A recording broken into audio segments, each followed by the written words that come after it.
생생법률쇼 진행을 맡은 김유리입니다. 이 세상의 이슈를 법률적 시점에서 다뤄보는 본격 토크 블록버스터 법률 이슈 토크 시작했습니다. 제 옆에는 지금 전희연 시사평론가 자리하셨습니다. 안녕하세요. 안녕하세요. 네, 저희가 일주일 전에 봤는데 어제 본 것 같아요. 그렇습니다. 그리고 시청자 여러분, 제가 무서운 얘기 하나 드릴게요. 네. 오늘은 3월 30일, 이제 주말이면 4월이 시작이 됩니다.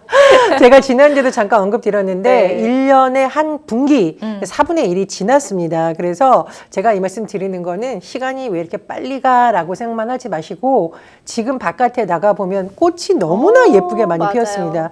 꼭 산에 안 가셔도 이 길거리만 봐도 이 법률방송 부근만 봐도 벚꽃이 네. 너무 예쁘게 피었습니다. 그래서 봄이 가기 전에 가족들과 함께 좀 봄의 꽃을 보면서 대화하는 시간을 가지면 어떠실까 싶고요. 네. 또 이 봄의 법률 방송이 굉장히 재미있는 아이템이 많습니다. 놓치지 마시라고 말씀드리고 싶습니다. 네, 또 홍보까지 해주셨습니다. 감사합니다. 네, 자 지금 이 방송은 유튜브 통해서도 실시간으로 함께 방송되고 있으니까 많은 시청 부탁드리고요. 유튜브 통한 소통 창구도 열어두겠습니다. 방송 중에 궁금하신 질문들 올려주시면 저희가 답도 해드릴 테니까요. 여러분의 많은 참여 바랍니다. 네, 그럼 법률 이슈 토크에서 나눠볼 이야기들부터 미리 만나볼게요. 누구나 피해자 또는 가해자가 될 수 있다. 가스라이팅 범죄. 오늘도 평화로운 지하철. 얼룩말 세로의 동물원 탈출 소동. 네, 이렇게 지금 이슈가 되고 있는 이야기들 또 법률 토크로 만나보도록 하겠습니다. 자, 어떤 이야기들일지 얼른 시작해보죠. 여러분은 지금 생생법률쇼를 함께하고 계십니다.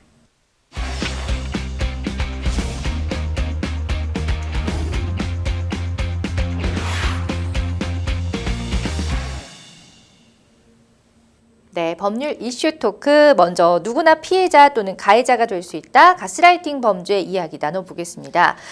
가스라이팅 정말 한때 우리 사회의 화두가 되기도 했고 지금도 요즘에 뭐 유행어가 될 정도로 무슨 말만 하면 가스라이팅 아니야? 막 이렇게 너도 나도 얘기를 하고 있습니다. 생각보다 그만큼 곳곳에서 가스라이팅이 많이 일어나면서 내가 당하거나 아니면 했던 경험들에 대해서 떠올리기도 하는데요. 자, 최근에 일어난 가스라이팅 관련 사건들 한번 살펴보도록 하겠습니다. 먼저 어릴 때 의붓 아버지에게 지속적으로 성추행을 당했다는 한 여성이 가족들로부터 없는 말을 지어낸다면서 가스라이팅 당한 사연이 전해져서 공분이 일고 있다고요. 이게 무슨 내용인가요? 예, 최근 한 온라인 커뮤니티에 이런 사연이 올라왔다고 해요. 네. 이제 여성이고 본인이 의붓 아버지에게 성추행을 당했는데 네. 이게 망상인가요? 봐주세요. 자, 여기서 우리가 망상이라는 단어에 주목을 해야 됩니다. 네. 이 여성이 어릴 때 이제 의붓 아버지랑 같이 살게 됐고 자매이고요. 엄마와 함께 이렇게 네 식구가 살고 있었습니다. 그런데 이 의붓 아버지의 행동이 제가 보기에는 굉장히 이거는 성범죄에 가까운 행위라고 볼 수 있겠는데요. 일단 이 여성의 주장입니다. 네. 샤워를 하고 있는데 화장실 급해. 우리나라는 보통 화장실하고 이 샤워기가 같은 공간 안에 있죠. 그렇죠. 그래서 뭐 어린아이들의 경우에 엄마나 화장실 급하면 이제 엄마들이 문을 열어주는 경우도 있는데 이분 같은 경우에는 여성이고 아버지가 들어와서 샤워를 하고 있는데도 변기 위에 앉아서 볼일을 본 척하면서 지켜보고 있더라라는 내용도 있었고 네. 가족들끼리 앉아서 있는데 이렇게 좌석 뒤로 손을 뻗어서 몸을 만지면서 막 살이 쪘다라고 말을 하는 이런 행위가 있었다라는 거예요. 본인한테만 그런 게 아니라 자매에게 모두 그랬다는 겁니다. 자, 그런데 이 여성이 나의 어떤 이런 말이 망상인지 봐달라고 하소연하고 정말 피해에 대해서 고통스러운 이유가 있는데요. 예. 엄마한테 이걸 얘기했더니 엄마가 너 없는 말 지어내는 거 아니야? 정신병 아니냐는 이 말이 이제 더 충격을 받은 겁니다.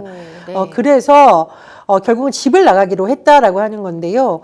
오늘 주제와 관련해서 가스라이팅과 연관돼서 이 아이템을 우리가 다루는 것은 이런 경우가 사실 있습니다. 이 친족 간의 어떤 성범죄가 일어났을 경우에 아이에게 너만 조용히 있으면 우리 집안은 다 평온하다라던가 혹은 네. 아이에게 너를 사랑해서 하는 거야. 이게 일종의 심리적인 지배, 가스라이팅이거든요. 그렇죠. 그래서 아마 이 여성분도 나는 망상이 아닌데 우리 엄마와 가족들이 나를 가스라이팅 하는 것 아니냐라는 식으로 문제를 제기한 것으로 해석이 됩니다. 정말 사실이라면 너무 끔찍합니다. 그리고 이런 사건들이 의붓아버지잖아요. 이게 또 더 신경 쓰이는 게 친아빠도 사실 요즘에는 어린 아이를 안을 때도 동의를 구하고 맞습니다. 억지로 하면 안 된다고 맞습니다. 교육을 하고 있거든요. 근데 정말 좀 충격적인 내용들이 많이 보여요. 자, 일단은 가족들이 이렇게 나온다면 용기 내서 말을 했는데도 불구하고 자, 나쁘게 생각하는 내가 이상한 건가? 분명히 이런 생각이 들 것 같습니다. 자, 계속해서 다음 사건도 한번 보실 텐데요. 4살 여아를 학대하고 폭행해서 숨지게 만든 친모가 동거녀의 가스라이팅으로 인해서 1년 반 동안 2,400회가 넘는 성매매에 나섰다. 이거 저도 기사를 봤거든요. 정말 유명한 사건이었죠. 아, 그렇습니다. 이거 굉장히 좀 안타까운 사연인데요. 네.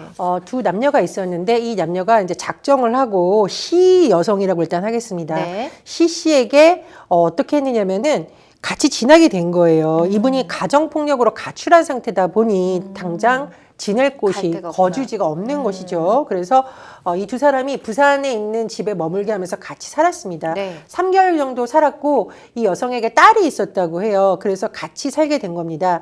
그런데 이 두 사람이 처음에는 집안일 시키다가 그 다음에는 성매매를 해서 돈을 받아오게 해서 1억이 넘는 돈을 네. 실제로 이 가해자들의 계좌에 입금이 됐었던 것으로 지금 검찰이 파악하고 있다라고 하고요. 예. 그리고 이 이제 가출한 여성이 딸이 있으니까 양육 수당 같은 거 있는 모양인데 이 부분에도 이제 두 사람이 손을 대기 시작을 한 겁니다.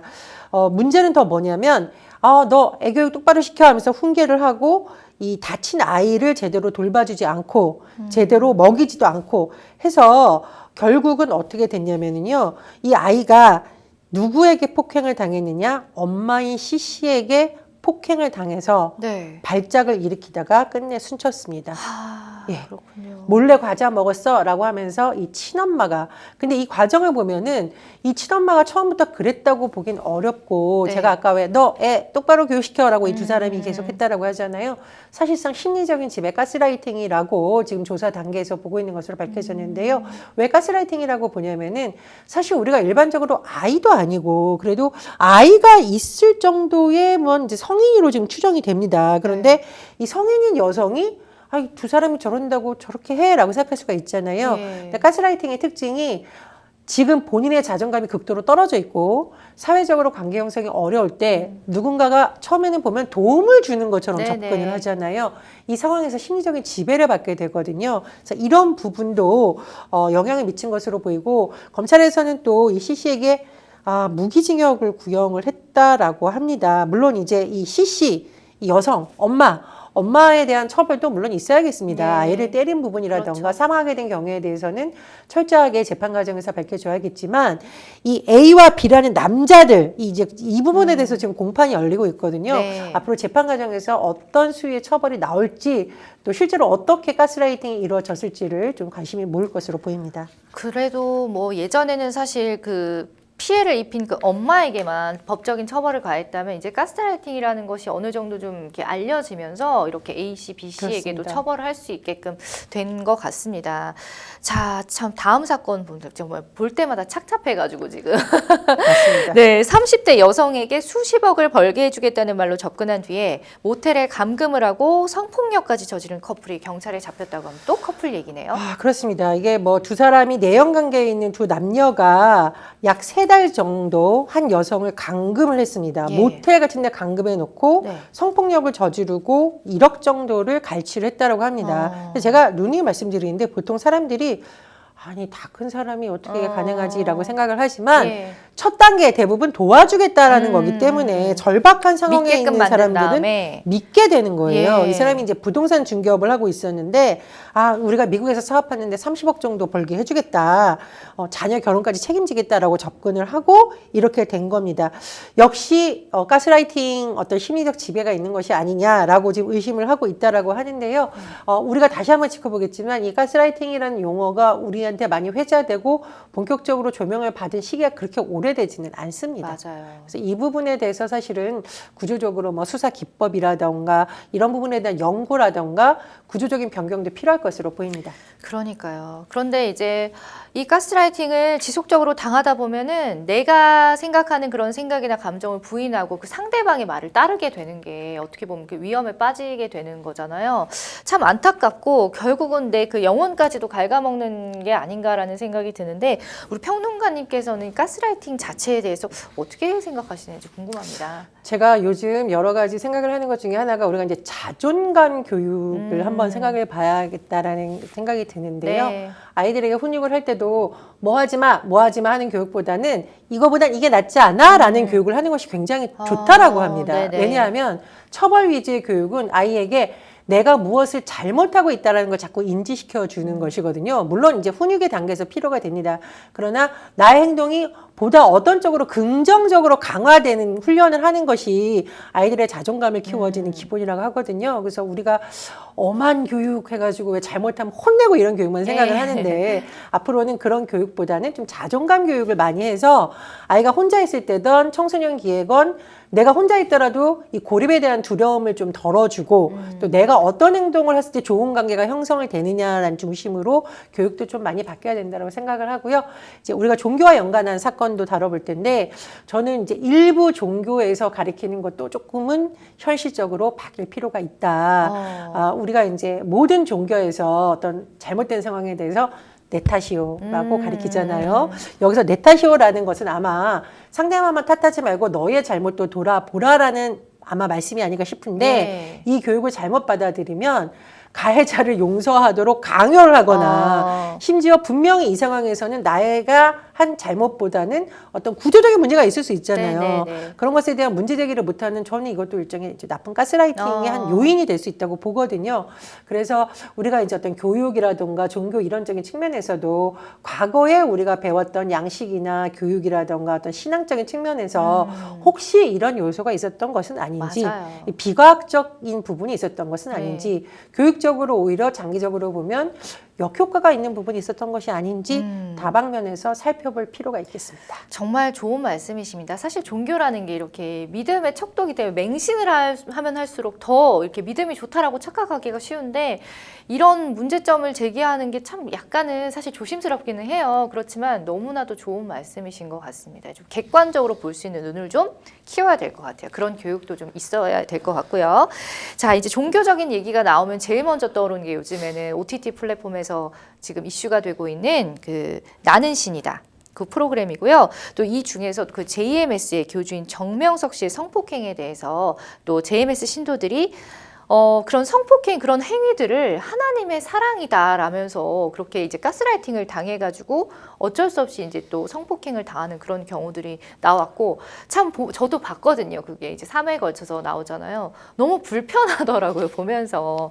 그렇지만 말씀하신 것처럼 이제 좀 힘들 때 일단 도와주겠다라는 식으로 하나님이 사랑이다라고 이제 표현을 하다 보니까 어쩔 수 없이 이제 그 안에서는 당할 수밖에 없는 구조가 되는 것 같더라고요.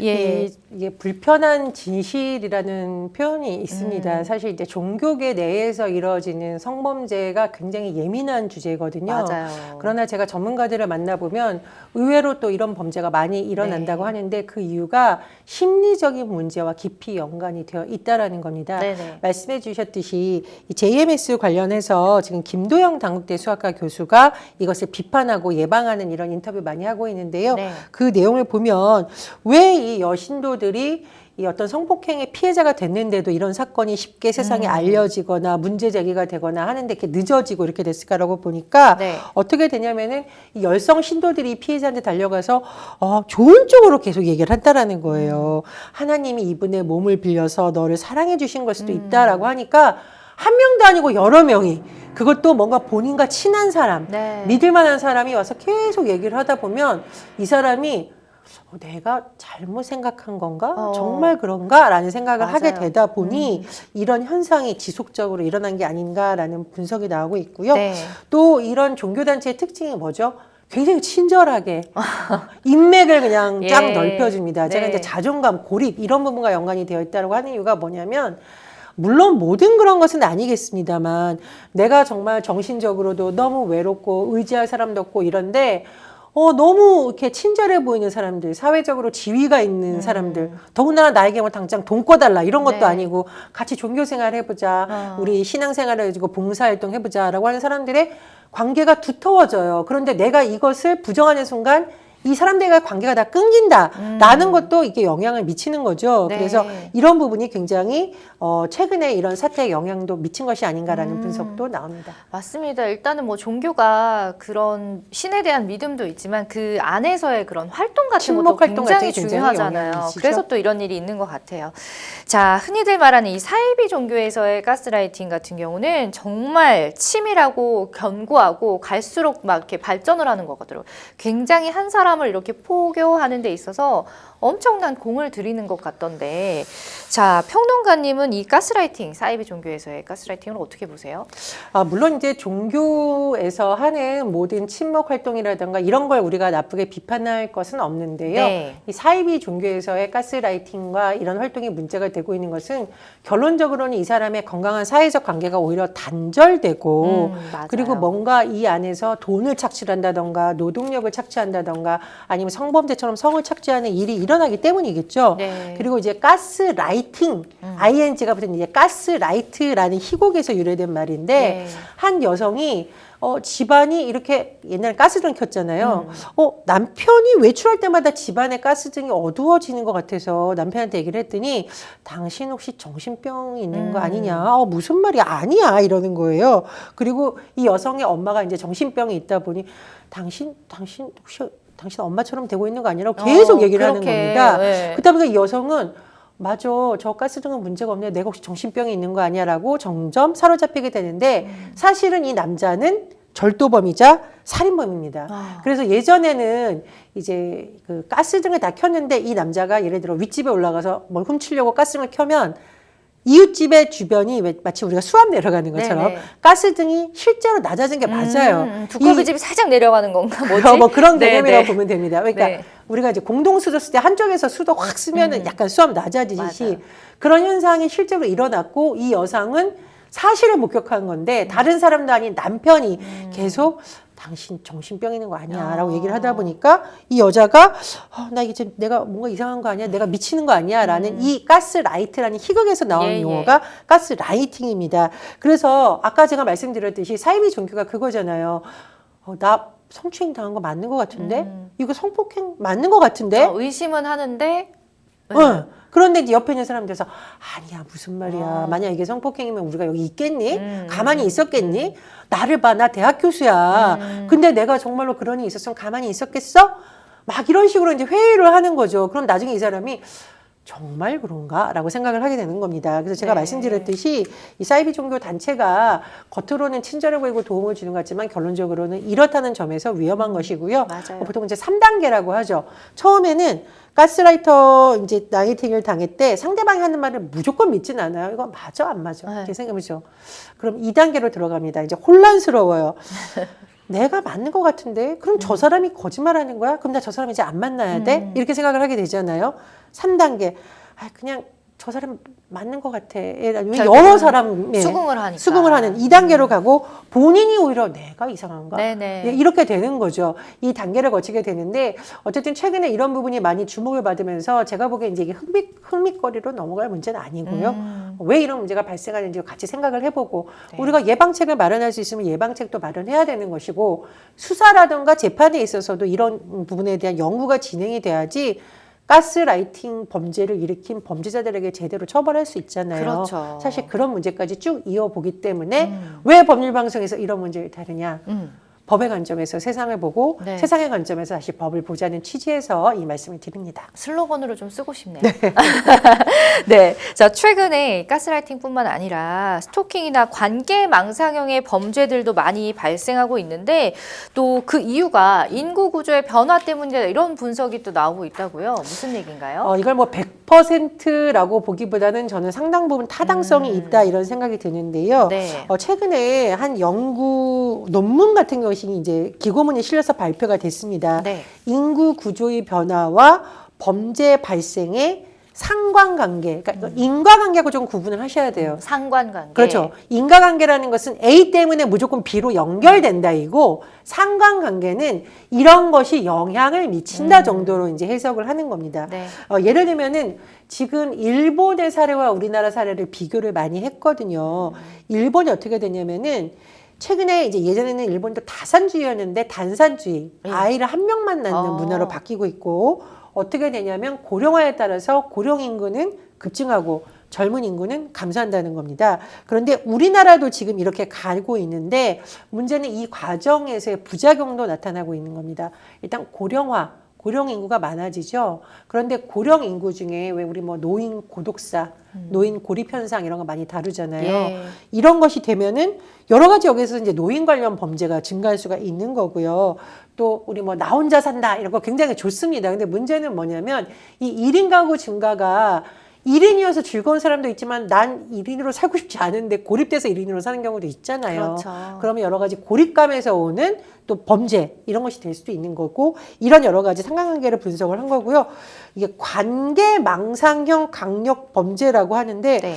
전 이 말이 너무 무섭더라고요. 그러게요. 왜 무슨 이런 경우 뜻이게? 있습니다. 예를 들면은 어떤 이제 연예인이 계속 스토킹을 당하고 있어요. 네. 근데 이 남자가 이 여자로 나를 좋아한다. 예를 네. 들면 이 여성도 나를 사랑한다고 망상을 갖고 있으면 이게 잘 끊어지지가 않거든요. 이게 관계 망상형 범죄입니다. 범죄로까지 이어지는 거죠. 그렇습니다. 그래서 저희가 네. 이제 스토킹도 사실은 관계 망상형이잖아요. 예. 내가 계속 이렇게 구애를 하면 상대방도 나를 사랑해 줄 것이다. 상대방도 싫은 척하지만 사실은 나를 좋아하고 정말 있다. 그야말로 망상인데 그거. 망상입니다. 예. 관계에 대한 망상이 끊이지가 않는 거예요. 그리고 이게 문제가 뭐냐면 우리 최근에도 몇 번 짚었는데 이 스토킹은 그냥 뭐 훔쳐보거나 문자 보내거나 전화하는 사람이 끊이지 않고요. 왜 내 사랑을 안 받아줘? 라면서 더 강력 범죄로 이어질 가능성이 그렇죠. 높습니다. 해할 수도 있는 거죠. 그렇습니다. 네. 이런 모든 범죄를 관계 망상형 범죄라고 하는데 아까 우리가 뭐 가스라이팅도 그렇고 이런 뭐 스토킹도 그렇고 이런 것이 다 최근에 어떤 인구 구조와도 연관이 있지 않을까라는 것이 지금 언급한 보고서의 주 내용인 것으로 보입니다. 그렇군요. 그런데요, 평론가님, 우리가 이 세뇌시킨다, 세뇌 교육한다 이런 얘기도 또 자주 하잖아요. 가만히 생각해 보면은 그 결국 비슷한 맥락이 아닐까 싶어요. 세뇌랑 가스라이팅이. 예, 근데 네. 제가 가스라이팅에서 관계라는 말을 자꾸 쓰고 있잖아요. 보통 이제 우리가 세뇌라고 하면은 뭐 좀 쉽게 예를 들어볼게요. 너 오늘 이거 안 하면 오늘 죽는다. 이게 이제 네. 세뇌겠죠. 네, 일방적으로 이제. 그렇죠. 네. 근데 이제 가스라이팅은 관계에 기반을 두고 있습니다. 난 너가 너무 걱정돼서 그러는데 너가 좀 정신적으로 문제가 있는 것 같아. 라든가 너의 이런 주장 혹시 너 그때 잘못 본 거 아니야? 라고 상대방을 위하는 척하면서 교묘하게. 아주 교묘하게 이 상대방이 나를 협박하거나 억압하고 뭐 폭력적으로 행사한다는 느낌이 못 들게 하는 게 가스라이팅이고요. 그래서 우리가 그래서 심리적 지배라는 표현을 쓰는 겁니다. 예. 그리고 굉장히 위험한 이유는 장기적으로 피해자가 그걸 인지하지 못하고 내가 여기서 벗어나야겠다는 생각을 못할 수가 있죠. 예. 왜냐 가스라이팅을 하는 대상이 나를 너무 사랑하고 위하는 것처럼 보이잖아요. 그럼 내가 이걸 거부했을 경우에 그 사람과의 관계가 끝나기 때문에 이런 여러 가지 문제가 있다. 그래서 심리 전문가들은 세뇌보다 가스라이팅이 더 무섭다. 이렇게 지적을 하는 그러네요. 겁니다. 정말 야금야금 이제 영혼을 그렇습니다. 파괴시키는 그런 행위니까 정말 조심해야 될 것 같습니다. 자, 최근에 그 정순신 변호사 아들의 과거 학교폭력 문제가 논란이 됐었고 저희 방송에서도 좀 다뤘었는데 드라마 더 글로리와 함께 요즘에 또 학교폭력에 대한 관심이 높아지고 있습니다. 최근에 전문가들이 학폭을 일종의 심리적 지배인 가스라이팅 차원에서 볼 필요도 있다라고 지적을 했다고 하는데 어떤 내용인가요? 저희가 너무 슬픈 현실인데요. 이 학교폭력이라던가 성범죄 피해자의 가족들이 사실은 굉장히 피해자 당사자도 괴롭고 가족들도 괴롭잖아요. 그렇죠. 근데 이게 너무나 안타까운 현실인데 가해자도 아닌 피해자 가족들이 뭐 소송을 하거나 이런 과정에서 굉장히 위기를 겪는 경우가 있습니다. 오히려? 네. 예. 왜죠? 어려운 일을 극복하기 위해서 같이 힘을 뭉치자. 네. 이런 경우도 있지만 예를 들면은 일단 피해자가 너무 고통스럽다 보니 평소와 다른 행동을 하거나 또는 굉장히 슬픔에 빠져 있으니까 예를 들면 부모님들이 굉장히 괴로워요. 예. 그럼 이게 부모님들이 심리적으로 괴로운 상태에서 싸웁니다. 아. 내가 그때 이렇게 했으면 됐잖아. 네. 아니야, 네가 이렇게 했잖아. 아니야, 이 방법이 맞아. 그러면 피해자가 자기들끼리 싸우는구나. 그럼 피해자가 어떤 생각을 하게 되면은 나 때문에 이런 일이 일어났다. 그러니까 사실은 가해자로 인한 추가적인 피해가 발생하고 있는 건데 피해 학생들이 나 때문에 엄마 아빠가 싸운다. 내가 슬픈 기색을 하면 엄마 아빠가 싸우니까 나만 집에서 나가버리면 되지. 이런 잘못된 일이 발생하는 경우가 있습니다. 네. 따라서 지금 이 정순신 그 아들, 정순신 씨 아들 관련 학교 사건도 네. 이 가스라이팅의 측면이 있는 것이 아닌가라는 거고요. 특히나 가해자가 제대로 사과했어. 미안해. 내 잘못이야. 그리고 학교 측에서 이건 너의 잘못이 아니야. 너에게 이렇게 폭력을 행사한 아이의 잘못이야. 라고 제대로 처벌을 해주지 않은 상태라면 피해자가 내가 그때 제대로 말을 안 한 게 잘못된 건가? 라고 생각을 할 수 있다라는 겁니다. 그래서 네. 학교 폭력도 그렇고요. 성범죄 범죄도 제가 가해자의 진정한 사과, 가해자에 대한 합당한 처벌을 강조하는 이유는 무조건 응징하자 이런 것이 아니라요. 피해자의 회복을 위해서 반드시 필요하다. 이런 네. 말씀을 좀 꼭 드리고 싶습니다. 맞아요. 어떻게 보면 가장 기본이 돼야 되는 게 피해자의 회복인데 그게 좀 뒷전으로 밀려나는 경우도 이런 좀 있는 것 같아서 너무 안타깝습니다. 그 드라마 더 예. 글로리에서 이제 OTT가 공개됐으니까 제가 한 부분만 얘기해도 네네네. 저작권 문제가 없겠죠. 예. 예고편에도 나온 말인데 피해자 문동은에게 가해자 연진이가 난 잘못한 게 없어. 사과할 게 없어라는 그 말을 했을 때 그 문동은이 정말 너무 이 세상이 무너지는 것 같은 표현을 짓지 않습니까? 그 말은 본인은 몇십 년 동안을 그 고통에 시달리고 그렇죠. 여기까지 왔는데 네가 맞을만 해서 맞았어. 그리고 네 주변인들이 잘못이야. 네 주변인들이 방관해서 이렇게 된 거라는 식으로 가해자들이 계속 말하는 장면이 나오거든요.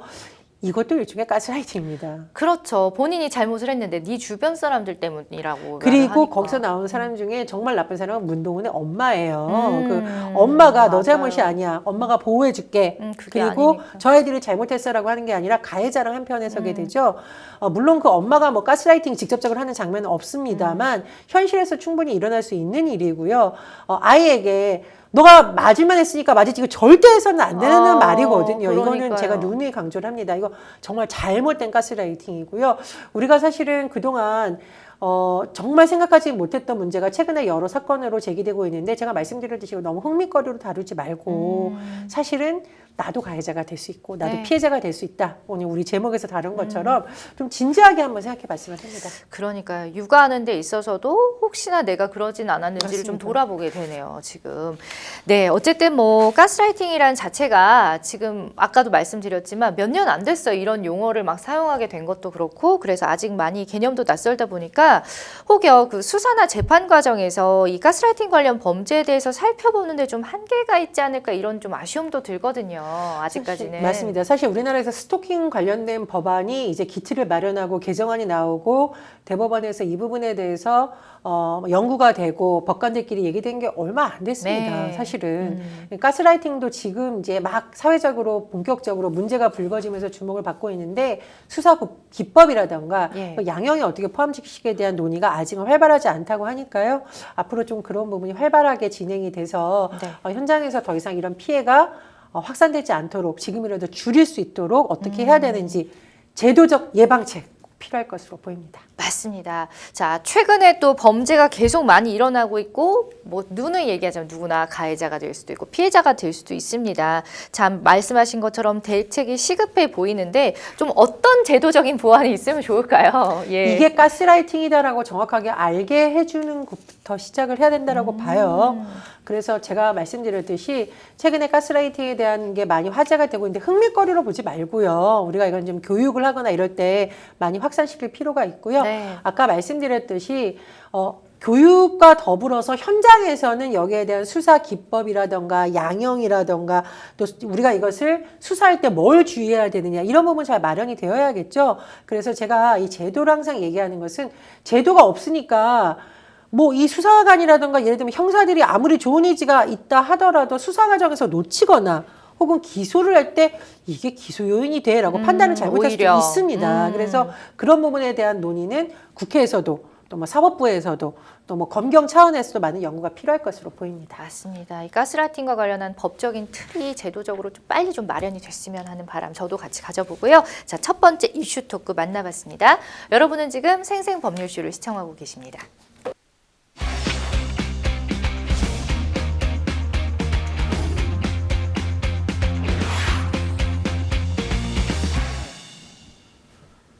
네, 법률 이슈 토크 두 번째 주제는요. 바로 오늘도 평화로운 지하철입니다. 참 얘기만 들어도 행복하네요. 이게 쉽지는 않거든요. 평화로운 지하철. 자, 출퇴근 시간에 정말 대단합니다. 다 이렇게 어디서 몰렸을까 싶을 정도로 특히 우리 법률 방송 스튜디오는 또 강남역 정말 복잡하잖아요. 있기 때문에 자, 평소에 우리 평론가님 지하철 자주 이용하시는지 궁금해요. 예, 저는 지하철 아주 많이 이용하고요. 아무래도 이제 생방송이 많다 보니까 교통 혼잡 시간대에 그래도 맞아요. 예, 차가 막혀서 네. 지각하는 이런 불상사를 막기 위해서 네. 지하철 굉장히 많이 이용합니다. 그렇죠. 스케줄이 많을 때는 정말 필수인 것 같습니다. 이 소요 시간이 정확하고 목적지까지 또 빠르게 갈 수 있기 때문에 많은 분들이 대중교통을 특히 지하철을 이용하고 계시는데 남녀노소 대중 이용하는 교통수단인 만큼 사실 별의별 일이 많이 일어나고 관련 이슈도 많아요. 하나씩 한번 만나볼까요?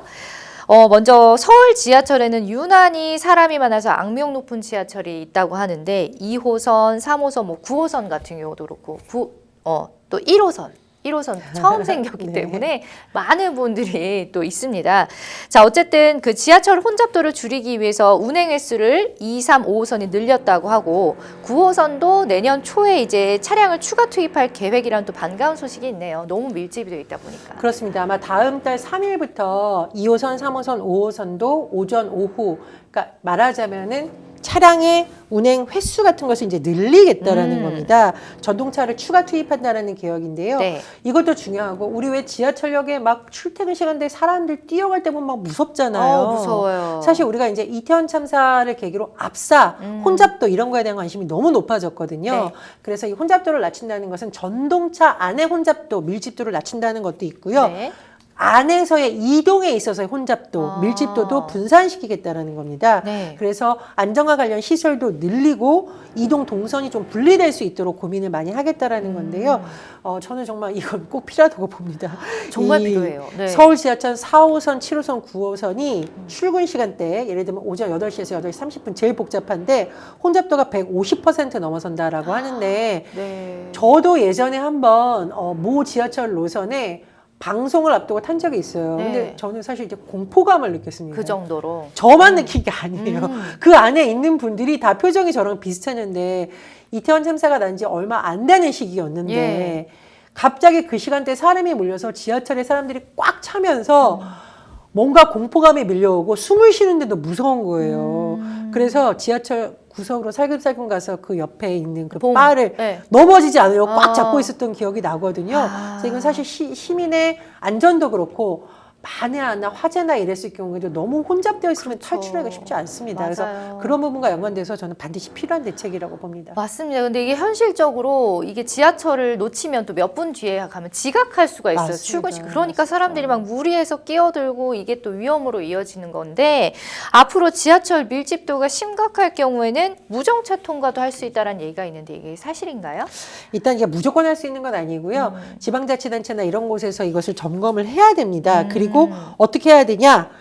역사가 지금 혼잡 상황입니다. 이런 것을 만약에 안 알려주면은 네. 지하철로 오고 있던 사람들도 난리가 날 거 아니에요. 그렇죠. 그래서 지금 어느 곳이 혼잡도가 심하서 무정차할 수도 있으니 주변에 버스나 이런 것을 이용해 주십니다라고 뭘 꼭 재난안전 문자를 공고하는 내용을 담아서 발송하는 이런 안을 지금 마련하고 있다라고 합니다. 네. 근데 열차 혼잡도 역사 혼잡도가 객관적으로 측정이 돼야 뭘 할 거 아니에요. 그렇죠. 누가 주관적으로 판단할 수는 없는 네네. 거니까 이걸 뭐 CCTV라던가 아니면은 교통카드 데이터 이런 걸로 이제 한다라고 하는데요.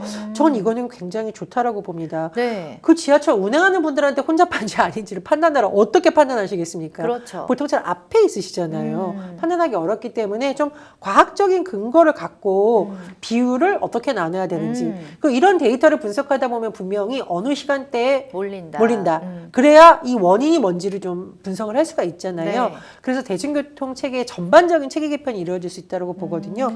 시도는 좋은데 다만 출근 시간대에 무정차입니다라고 안 냈으니 끝이라고 하면 안 되겠죠. 그렇죠. 난리 나죠. 자꾸 무정차 사태가 발생한다. 아. 그러면 말씀을 드렸듯이 뭐 운영 횟수를 늘린다던가 다른 방법도 같이 나와야만 시민들의 불편을 최소화할 수 있을 것으로 보입니다. 그러니까요. 말씀하신 것처럼 단순히 이제 뭐 안전을 위해서 무정차 통과를 할 수 있다 이게 아니라 그 이면에는 막 여러 가지 조건들이 엄청 이루어져야지만 가능한 부분이네요.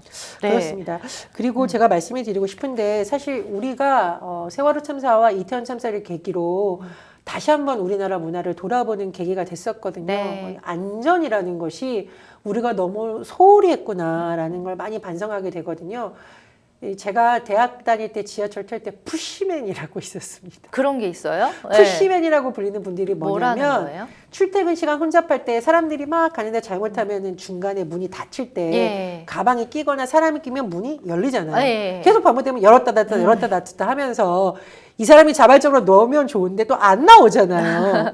가야 되니까. 예, 근데 네. 시간을 맞추지 않으면 이게 또 네. 다음 열차가 출발했을 때 사고가 날 수가 맞아요. 있으니까 거기 있는 분들이 사람을 이렇게 밀어요. 밀어 넣는 이런 분들이 있었습니다. 아르바이트생인가요? 뭐 자원봉사인가요? 글쎄요, 뭐 하여간 그런 분들이 있었어요. 근데 깜짝 지금 가만 생각을 해보면 왜 우리는 사람을 밀어서 넣을 생각을 넣었을까?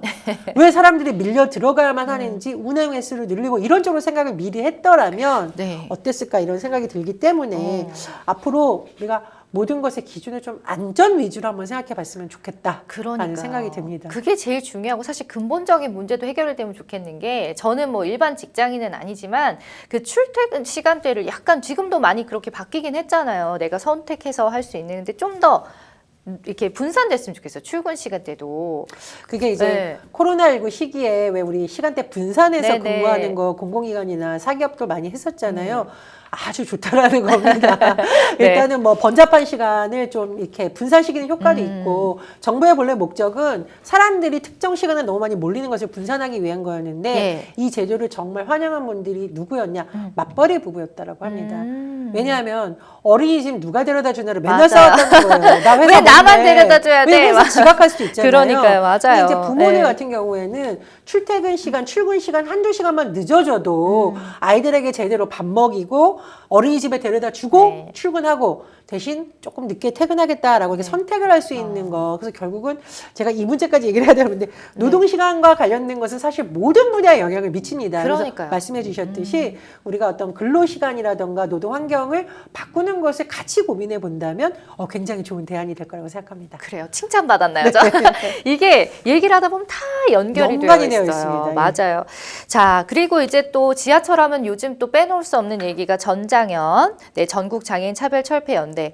이 전장현이 출근길 지하철 4호선 탑승 시위를 당분간 유보한다고 밝혔습니다. 근데 어쨌든 많은 분들에게 지금 직장인들에게 좀 피해를 주고 있었잖아요. 사실 시위 때문에. 네네. 예, 자, 1호선 탑승 시위와 천막 농성도 2주간 유보하기로 했다라고 하는데 이게 뭐 반가워야 될까요? 어떻게 해야 되나요, 이거? 일단은 네. 서울시와 전장현 측이 다음 달 7일 실무 협의를 가졌기 때문에 잠정 중단이라고 보는 게 맞을 것 같습니다. 잠정. 그때까지 지하철에 탑승하는 시위라던가 천막 농성은 유보 잠시 중단하겠다라는 건데 네.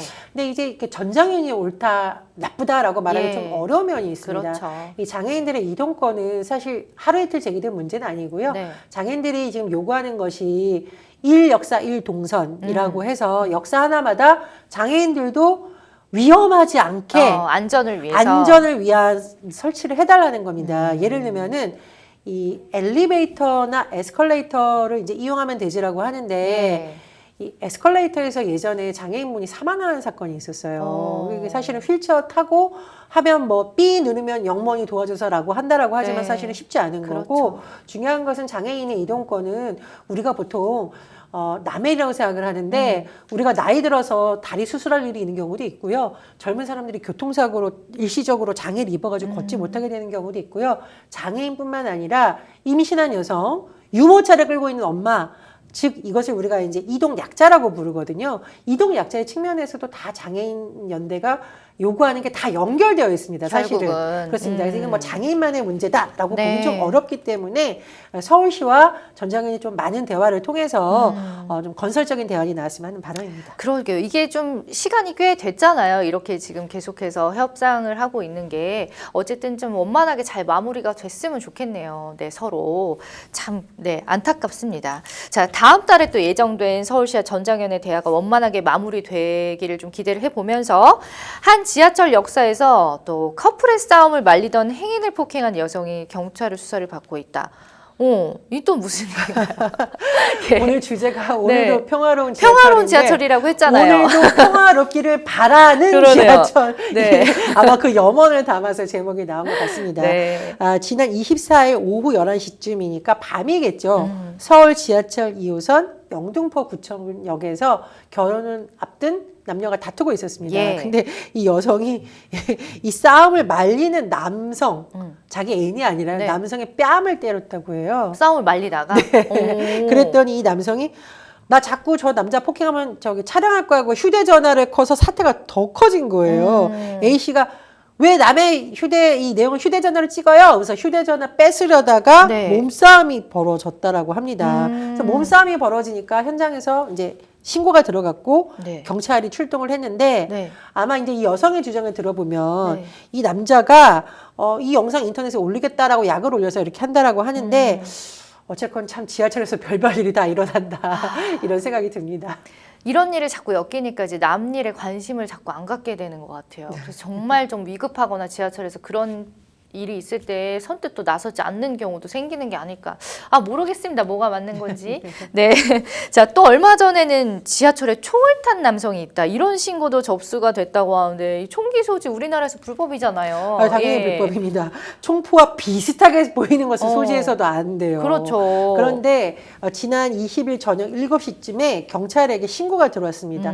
한 남성이 총을 타고 지하철 4호선에 타고 있다. 경찰이 깜짝 놀랐겠죠. 네. 그래서 가봤더니 이 남성이 총으로 보이는 것을 들고 있긴 했어요. 뭘까요? 그런데 이게 공연에 사용하는 소품형 말하자면 모형총입니다. 그리고 탄화를 발사하는 기능도 없었다고 해요. 네. 근데 문제는 뭐냐면 이게 아마 너무 총처럼 보이게 생겼었고 네. 문제가 되는 부분은 이게 실제 총기하고 이런 모형총을 구분하기 위해서 원래는 주황색 플라스틱으로 어떤 표시를 하게 되어 있나 봅니다. 근데 이게 제대로 안 돼 있다 보니 조금 문제가 된 것으로 보이고요. 예전에 이거에 뭐 헌법상으로 뭐 모형성 소지하게 돼야 된다 말아야 된다라는 논란이 있었는데 공공의 안전 유지다라고 헌법재판소가 더 중요하다라고 이미 판단한 바 있기 때문에 네. 내가 모형총 들고 다니는데 뭔 상관이냐라고 할 수 있는 부분은 아닌 것으로 보입니다. 그렇죠. 또 이분이 연극 배우인지 뭔지 소품인지 알게 뭐예요. 그러니까 당연히 시민들 입장에서는 정말 놀라셨을 것 같긴 합니다. 네, 자 폐쇄된 공간 지하철 안에서 위험해 보이는 물건을 소지한 일을 봤다면 참 무서울 것 같은데 이 범죄를 막기 위해서 최근에 지하철역에 스마트 안심 화장실이라는 게 등장을 했다고 해요. 그런데 저희가 지난번에도 또 이 사생활 침해와 화장실 CCTV와 또 얘기를 했었는데 이게 또 취지는 좋지만 또 한켠에서는 사생활 침해다라는 또 얘기가 나오고 있네요. 그러니까 뭐 지하철역 화장실 가면 스마트 안심 화장실이라고 돼 있으니까 네. 아마 불법 촬영 범죄 예방을 잘 한다라는 취지인 것 같아요. 근데 그 안에 딱 들어갔더니 바깥쪽 LED로 사용 중이 너무나 적나라하게 보인다. 예. 물론 우리가 화장실 가서 안에 사람 있는지 없는지 왜 빨간색, 초록색 해서 뭐 사용 중 다쳤음 가능한데 이거 LED 전광판에 딱 뜬다는 거예요. 근데 역설적으로 생각을 해보면 네. 그러면 여기는 불이 켜져 있고 여기는 불이 안 켜져 있다라는 게 같이 보였을 때 네. 범죄자들이 옆 칸에 사람이 없구나 라고 오히려 인지할 수 있는 거 아니냐라는 문제 제기가 있다는 겁니다. 반대로 생각하면 그렇습니다. 그래서 제가 보기에 좀 타당성이 있다라는 생각이 들기 때문에 이건 전문가들의 의견을 좀 많이 청취해보는 게 어떨까 생각이 듭니다. 그렇군요. 자, 또 많은 분들이 모르시는데 지하철 역사에서는 시민들을 위한 행사라든지 이벤트 프로그램들이 참 많이 이루어지고 또 미술관이 있는 역사 또한 있잖아요. 이번에는 서울시가 주요 지하철 역사 퇴근 시간에 찾아가는 무료 노동 상담을 한다고 하는데 안내 좀 부탁드립니다. 네. 예. 서울노동인권센터 등의 전문가들이 공인노무사가 직접 지하철역으로 나가서 시민들에게 1대1로 노무 상담을 해준다고 합니다. 네. 11월 말까지 진행이 되고요. 다만 이제 주 1, 2회 정도로 예정이 되고 있으니까 그 인근에서 받고 싶은 분들은 어떤 요일 날 하는지 좀 알아보시면 좋을 것 같고요. 네. 공인노무사들이 와서 뭐 계약서 작성하는 방법, 임금체불에 어떻게 대응하느냐 잘 알려준다라고 하니까요. 멀리 가시지 않고 집 부근에 지하철역 있으면 이용해 볼 수 있기 때문에 저는 굉장히 또 좋은 서비스라고 생각이 듭니다. 맞습니다. 자, 오늘 저희의 두 번째 이슈 주제가 오늘도 평화로운 지하철이었는데 이건 역시 저희의 바람이었고 작가님의 큰 그림이었습니다. 정말 별의별 일이 다 일어나는데요. 자, 안전한 교통수단이 되기 위해서 어떤 고민이 필요한지 한번 좀 얘기를 해볼까요? 예, 제가 아까 말씀드렸듯이 지하철은 굉장히 많은 시민들이 이용을 하고 있는데 우리가 혼잡한 것과 또 이 동네에서의 문제점을 너무 그동안 당연하게 생각하는 문화가 있었습니다. 맞아요. 지옥철이라는 안타까운 용어가 있는데 지옥철이 되지 않도록 오늘도 평화로운 지하철이 되도록 저는 무엇보다도 안전에 대한 점검이 가장 중요하다고 생각을 하고요. 네. 두 번째로 아까 말씀드린 이동권 약자에 대한 안전 문제에 너무 이게 예산 얼마 된다 계속 미루지 말고요. 네. 단계적으로라도 해서 제가 말씀드렸듯이 누구나 이동권 약자가 될 수 있습니다. 그런 네. 부분도 좀 건설적인 방향으로 점차 개선이 됐으면 합니다. 잘 마무리되길 저도 바랍니다. 자, 계속해서 세 번째 주제 만나보도록 하겠습니다. 이번 주제는요.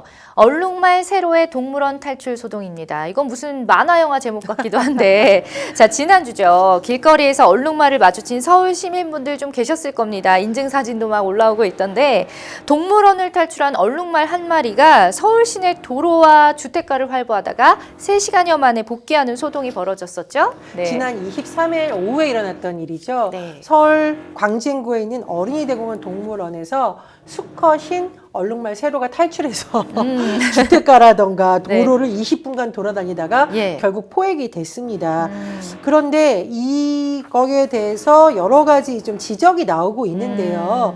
아, 얼룩말 진짜 봤더니 재밌다라고 하는 것도 있지만 이게 만약 맹수였으면 어떡하느냐. 맞아요. 이 시민들의 안전에 대한 지적도 나오고 있고요. 또 하나 그 동물도 얼마나 저기에서 스트레스를 받았겠느냐. 그래서 그러니까요. 동물들의 안전도 같이 생각해 봐야 된다. 이런 지적도 나오고 있습니다. 맞습니다. 이 양쪽에 다 지적이 맞는 말인데 자, 지난해 또 12월에 동물원 수족관법이 전면 개정이 됐다고 해요. 자, 올해 12월부터 시행이 된다고 하는데 이 법 내용을 보면 동물원을 등록제에서 허가제로 바꾸고 또 관람 등의 목적으로 노출 시에는 스트레스로 죽을 수 있는 동물들은 새로 들여올 수 없게 하는 등 동물 복지를 제고하는 내용을 담고 있다고 합니다. 어쨌든 뭐 반가운 소식이긴 한데 우리 평론가님께서는 이 개정안 어떻게 보세요?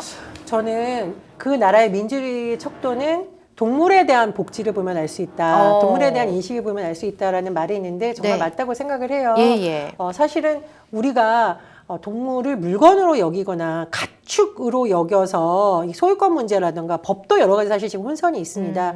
다만 이 지구라는 별에서 같이 살아가기 위해서 우리가 너무나 많은 착취적인 구조를 당연하게 여겼다는 지적이 나오고 있잖아요. 네. 그래서 동물들의 관점에서 스트레스도 줄이고 할 수 있는 부분이 있다면 좀 동물들을 좀 너무 이렇게 착취적인 구조에서 하지 말고 적어도 살아있는 동안만이라도 좀 편하게 살 수 있는 맞아요. 환경을 고민해보자라는 지적이 나오고 있는 건 굉장히 타당하다고 보고요.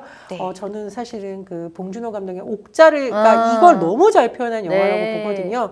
거기 보면 나옵니다.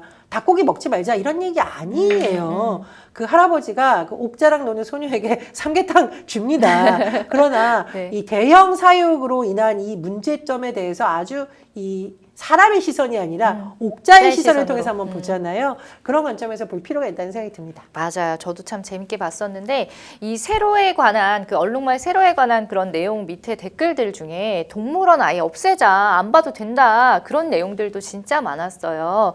자, 어쨌든 그 주장은 오래전부터 있었는데 평론가님께서는 개인적으로 동물원을 폐지했으면 하는 입장이신가요? 어때요? 예를 들면 지금 당장 폐지하면 그 안에 있던 동물들은 어디로 갈 곳이 갑니까? 없으니까. 그러니까 좀 장기적으로 같이 고민을 해봐야 되겠고요.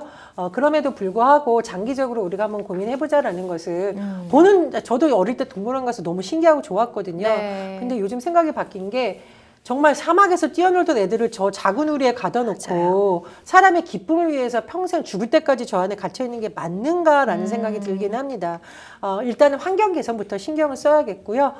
장기적으로는 이런 논쟁이 나오는 일을 좀 살펴볼 필요가 있고 그러면 동물 못 봐요? 요즘 뭐 3D 그래픽 너무 잘 나왔다고 하고 가끔은 왜 멸종위가 있는 동물을 국가 차원이나 공적 차원에서 관리하기 위해서 하는 것도 있거든요.